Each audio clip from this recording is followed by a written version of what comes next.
ایک دوست نے مجھے حسن اللہ یاری کا کلپ بھیجا ہے جس میں وہ یہ دعویٰ کر رہا ہے کہ ہم ابو بکر عمر کا اسلام ثابت کرو، میں اپنا نام، میرا نام حسن اللہ یاری ہے، میں چینج کر دوں گا، اس کا نام کا نام رکھ دوں گا غلام یزید، غلام عمر، غلام عائشہ، تم جو چاہو میرا نام چینج کرو، تم صرف ان کا اسلام ثابت کرو، ٹھیک ہے نا؟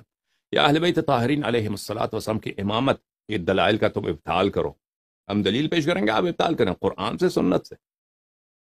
اگر آپ نے باطل کیا تو جو شرط تم پہ ہے تو میں نے ان کو میں پاکستان آ جاؤں گا، مجھے وہاں پہ طالبان کے حوالے کر دو، مجھے پھانسی دے دو، ٹھیک ہے نا، مجھے قتل کر دو بری طرح سے، تو مرد بنو، ٹھیک ہے نا عزیزوں۔ اس کے باوجود یہ نہیں آتے، پیسے کا اعلان کیا کئی دفعہ ہم نے کہ ہم آپ کو $10,000 دیں گے، مناظرہ کرو، 50,000 دیں گے۔ کہ ابو بکر عمر کا اسلام ثابت کرو، کوئی دنیا کا مولوی ابو بکر عمر کا اسلام ثابت کر دے۔ میں نے کہا بزرگ اس سے کہے کہ وہ اپنا ایمان ثابت کرے۔ اور قاضی ایاز رحمۃ اللہ علیہ نے انہی کے متعلق تو فرمایا تھا کہ جہنمی کتے صحابہ کرام کو بھونکیں گے، تو وہ صحابہ کرام کو بھونک رہا ہے۔ میں نے کہا یہی وجہ ہے انہی کی بھونک کو چپ کرانے کے لیے، انہی کو لگام ڈالنے کے لیے سینٹ میں بل پاس ہوا ہے۔ یہی وجہ ہے کہ انہوں نے ابو بکر عمر کو کافر قرار دیا ہے۔ اور اسی طرح اسلام کی جو مقدس کتاب ہے جس کے اندر کوئی شک ہی نہیں ہے، لا ریب فیہ کتاب ہے، نحن نزلنا الذکر وانا لہ لحافظون کتاب ہے، اس کتاب کی تحریف کا یہ اقرار کرتے ہیں۔ میں نے کہا ان کا قرآن پر ایمان نہیں ہے تو ابو بکر عمر پر ایمان کیسے ہوگا؟ یہ لوگ قرآن کو نہیں مانتے، ابو بکر عمر کے نہ ماننے سے ان پر کیا فرق پڑتا ہے؟ ان کی صحت پر کوئی اثر نہیں پڑتا۔ یہی وجہ ہے ان کی کتاب ہے حیات القلوب، وہ جلد سوم آپ لے کر آ جائیں، 15 آیاتیں میں آپ کو دکھلاتا ہوں جن میں یہ دعویٰ کرتے ہیں کہ ان کے اندر تحریف کی گئی ہے۔ یہی وجہ ہے، ان میں سے ایک آیت میں آپ کو سنا دیتا ہوں، ان علینا للہدا۔ اس آیت کے متعلق حیات القلوب میں یہ کہا گیا ہے کہ ان علینا للہدا نہیں، ان علی للہدا ہے۔ اور اسی طرح یا ایھا الرسول بلغ ما انزل الیک من ربک، یہاں پر بھی اسی طرح کہتے ہیں کہ یہاں پر ولایت علی کو بیان کیا گیا، لیکن یہاں پر بھی قرآن پاک میں تحریف کی گئی۔ میں نے کہا یہ قرآن کو نہیں مانتے تو ان کے ابو بکر عمر کو نہ ماننے سے کیا فرق پڑتا ہے؟ اسی لیے تو ان کو کافر قرار دیا گیا ہے، اسی لیے تو لوگوں نے ان کو کافر بتلایا ہے۔ پہلے انہوں نے ابو بکر عمر کو کافر بتلایا ہے، پہلے انہوں نے تحریف قرآن کا دعویٰ کیا ہے، تبھی تو لوگوں نے ان کو کافر قرار دیا ہے۔ تبھی تو انہی کے لیے، انہی کی زبانوں کو کنٹرول کرنے کے لیے، لگام دینے کے لیے سینٹ میں بل پاس ہوا ہے۔ میں نے کہا پھر بھی میں آپ کو مطمئن کرنے کے لیے جوابات دے دیتا ہوں، پریشان ہونے کی ضرورت نہیں ہے۔ لیکن اگرچہ وہ اپنا ایمان ثابت نہیں کر سکتے، لیکن ہم ابو بکر عمر کا ایمان ثابت کر سکتے ہیں۔ اور حضرت ابو بکر صدیق رضی اللہ تعالی عنہ تو اپنے اسلام پر بڑا فخر کیا کرتے تھے۔ واحد چیز تھی جس پر ابو بکر صدیق رضی اللہ تعالی عنہ صحابہ کرام کے درمیان بڑا فخر کیا کرتے تھے، اور یہ فرمایا کرتے تھے انا اول الاسلام، کہ میں سب سے پہلے اسلام قبول کرنے والا ہوں۔ اور حضرت ابو بکر صدیق کی 4 پشتیں صحابی ہیں جنہوں نے اسلام کو قبول کیا ہے، 4 پشتیں معنی رکھتی ہیں، اور یہ بھی صرف خصوصیت ابو بکر صدیق کو ہے۔ تو ان کے اسلام پر کوئی بھونکتا ہے، اس عمر کے اسلام پر کوئی بھونک رہا ہے جس کے متعلق حضور فرما رہے ہیں اللہم اعز الاسلام بعہد العمرین، اللہ عمر کے ذریعے اسلام کو طاقت عطا فرما، تو اس کے اسلام کے خلاف بول رہا ہے۔ وہ بھائی یہ قرآن کو نہیں مانتے تو ابو بکر عمر کے نہ ماننے پر ان پر کیا فرق پڑتا ہے؟ میں نے کہا قرآن تو دور کی بات ہے، یہ حضور کو بھی نہیں مانتے۔ کہتا ہے اچھا، میں نے کہا جی بالکل۔ میں نے کہا دلیل دوں؟ کہتا ہے ضرور دیں۔ میں نے کہا اسی طرح غلام حسین نجفی کی نا قول مقبول اٹھا، اس کے اندر دیکھ کے انہوں نے رسالت کی کیا توہین کی ہوئی ہے۔ میں نے کہا ایسے نہیں لوگوں نے نعرے لگائے شیعہ کافر شیعہ کے۔ میں نے کہا ان کے اٹھاؤ، اسی طرح غلام حسین نجفی کی خسائل اٹھاؤ، اس کے اندر کیا لکھا ہوا ہے؟ ابو بکر عمر کو کافر انہوں نے پہلے کہا ہے، لوگوں نے بعد میں ان کو کافر ہونے کے کیا دیے؟ فتوے دیے۔ میں نے کہا میں ابو بکر عمر کا چلو اسلام ثابت کر دیتا ہوں۔ پہلے نمبر پر تو میں ابو بکر رضی اللہ تعالی عنہ کا اسلام ثابت کرتا ہوں جس کی 4 پشتیں صحابہ ہیں، اور جن کے متعلق ملا علی قاری رحمۃ اللہ علیہ اسماء الرجال میں فرما رہے ہیں لم یفارقہ فی الجاہلیۃ ولا فی الاسلام، ابو بکر حضور سے نہ تو جہالت میں دور تھا، نہ ہی اسلام میں حضور سے علیحدہ تھا۔ اسلام میں بھی حضور کے ساتھ ہے، جہالت میں بھی حضور کے ساتھ ہے، مطلب جہالت والے دور میں، اور اسی طرح موت کے بعد بھی حضور کے ساتھ ہے۔ یہی وجہ آج بھی روزہ کے اندر ہیں، یہ میں اپنی طرف سے تو نہیں کہہ رہا، یہ ملا علی قاری رحمۃ اللہ علیہ نے اپنی اسماء الرجال میں لکھا ہے، جا کر خود مطالعہ کر لیجئے۔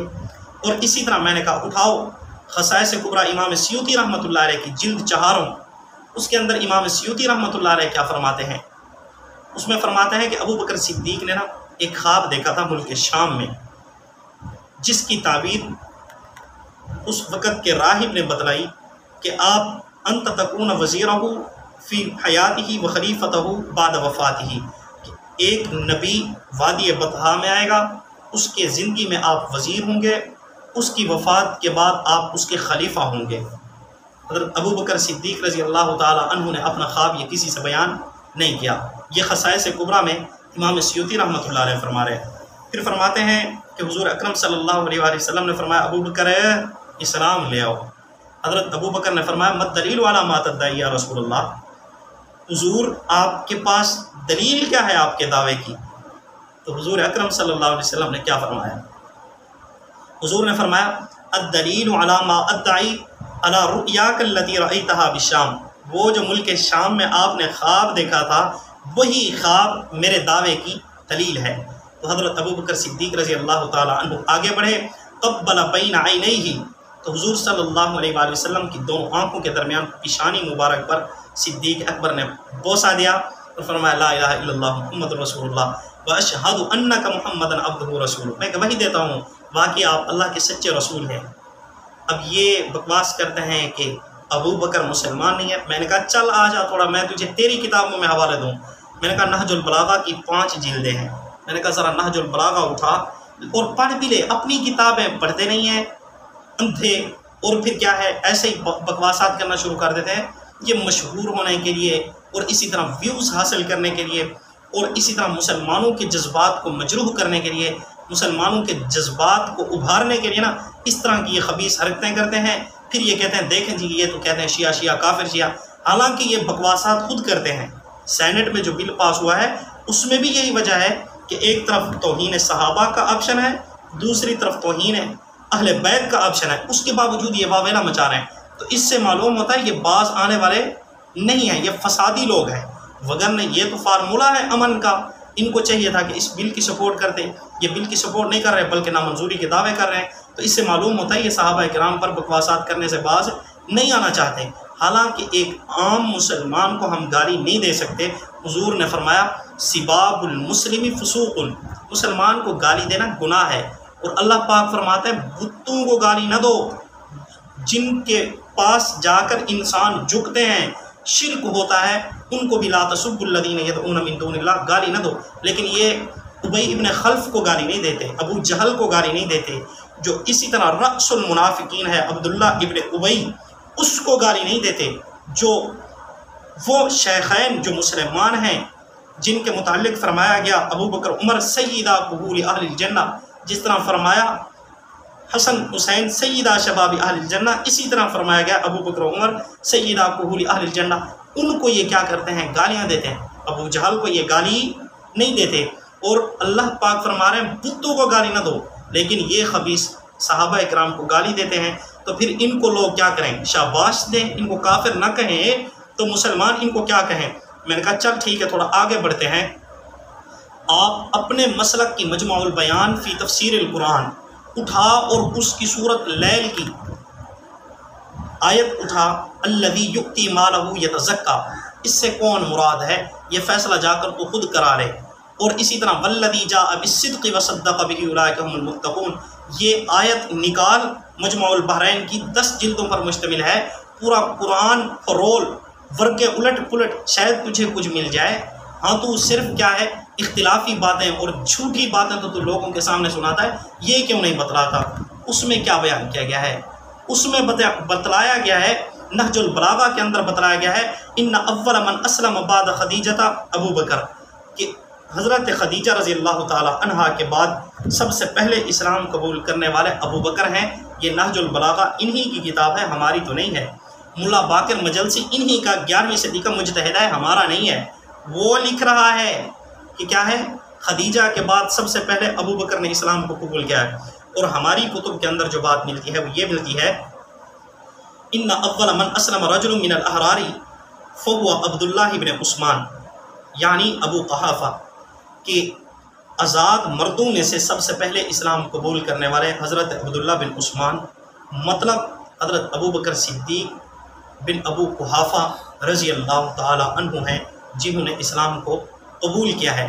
لیکن نہج البلاغہ والا کیا نکلا ہے کہ حضرت خدیجہ کے بعد سب سے پہلے اسلام قبول کرنے والا کون ہے؟ ابو بکر ہے۔ اور یہ کیا کہتے ہیں؟ حضرت علی ہیں۔ نہج البلاغہ والا تو ابو بکر کو آگے کر رہا ہے، ہم پھر بھی کیا کہتے ہیں کہ مردوں میں سے بڑوں میں سے ابو بکر ہیں، چھوٹوں میں سے علی ہیں، عورتوں میں سے حضرت خدیجۃ الکبریٰ۔ ویسے جو فضیلت حضرت خدیجۃ الکبریٰ کو ہے وہ کسی کو حاصل نہیں ہے۔ حضرت خدیجۃ الکبریٰ نے اسلام کی سپورٹ کی ہے، اس جیسی سپورٹ کسی نے بھی نہیں کی، نہ کسی صحابی مرد نے، کسی صحابی عورت نے، نہ ہی حضور کی کسی اولاد نے۔ جتنی سپورٹ حضور کی بیوی نے کی ہے، جتنا کفار حضور کو ستاتے تھے، تو تسلیاں دینے والی جناب خدیجۃ الکبریٰ رضی اللہ تعالی عنہا تھی۔ میں نے کہا ابو بکر کا اسلام تو تمہاری کتب کے اندر بھی ثابت ہو رہا ہے، تمہارا اسلام ثابت نہیں ہوتا۔ یہی وجہ ہے حیات القلوب اٹھاؤ، اس میں سارے تم کافر نظر آتے ہو۔ یہی وجہ ہے قول مقبول اٹھاؤ، اس میں تم کافر نظر آتے ہو۔ 14 ستارے تم اٹھاؤ، اس میں کافر تم نظر آتے ہو۔ خزائل تم اٹھاؤ، اس میں کافر تم نظر آتے ہو۔ میں نے کہا تمہاری کتابیں تمہیں کافر کہہ رہی ہیں، تمہاری جوتی تمہارے سر پر ہے۔ جس طرح نمرود کی جوتی نمرود کے سر پر تھی، اسی طرح تمہاری کتابیں تمہارے سر پر ہیں، اور تم بکواس کرتے ہو ابو بکر عمر پر۔ عمر کے متعلق حضور فرما رہے ہیں اللہم اعز الاسلام باحد العمرین، اللہ اسلام کے ذریعے عمر کو طاقت عطا فرما۔ یہی وجہ ہے کہ اس وقت تو شیطان عمر کا نام سن کر بھاگتا تھا، آج عمر کے نام سے یہ جہنمی کتے کیا ہیں؟ جل رہے ہیں۔ دعا ہے اللہ رب العزت ہمیں ابو بکر عمر رضی اللہ تعالی عنہما کی محبت نصیب